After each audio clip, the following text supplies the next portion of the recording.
અંકલેશ્વર મુસ્લિમ સમાજ દ્વારા પહેલગામમાં થયેલ આતંકી હુમલાના મૃતકોને શ્રદ્ધાંજલિ અર્પણ કરાઈ। મુસ્લિમ સમાજના આગેવાનો ઉપસ્થિત રહી મૃતકોને શ્રદ્ધાંજલિ અર્પી।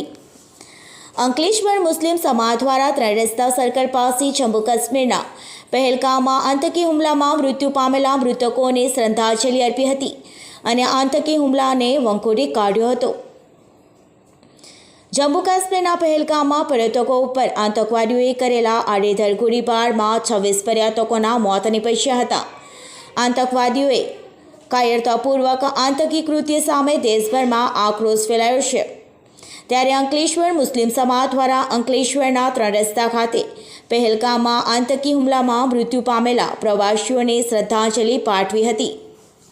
આ પ્રસંગે મુસ્લિમ સમાજના આગેવાન ઇકબાલ ગોરી, ગુલામ સિંધા, વસીમ ફડવાલા, ઝુલ્ફી લાકડાવાલા, નૂર કુરેશી, તારીફ શેખ, ઝમીર મુલ્લા, અસહદ પઠાણ, સલમાન શેખ, અશફાક ભાગવાલા, સાદિક કુરેશી, અશફાક કાગઝી અને સિરાજ રાણા સહિતના આગેવાનો ઉપસ્થિત રહ્યા હતા અને કાયરતાપૂર્વકના આતંકી હુમલાને વંખોડી કાઢ્યો હતો।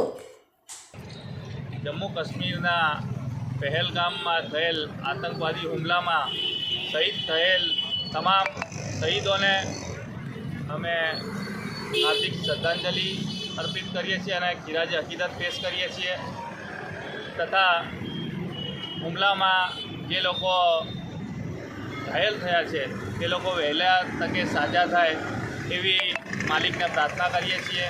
આવા હુમલાઓ જે દેશભરમાં થઈ રહ્યા છે, સરકારને અમે નમ્ર વિનંતી કરીએ છીએ અને અરજ કરીએ છીએ કે યુદ્ધના ધોરણે આવા આતંકવાદીઓને કડકમાં કડક કાયદા બનાવીને એ લોકોને કડકમાં કડક સજા થાય અને આવી આતંકવાદી પ્રવૃત્તિઓ બંધ થાય એવા કડક કાયદા બનાવવામાં આવે અને જે પરિવારના લોકોએ એમના સ્વજનોને ગુમાવ્યા છે એ પરિવાર જોડે અમારી સાંત્વના છે અને પ્રભુ માલિક ઈશ્વર અલ્લાહ એમને અને એમના પરિવારને હિંમત આપે એ જ હેતુસર આજે અમે અંકલેશ્વરના મુસ્લિમ સમાજના લોકો અહીંયા ભેગા થઈને એમને શ્રદ્ધાંજલિ પાઠવી છે।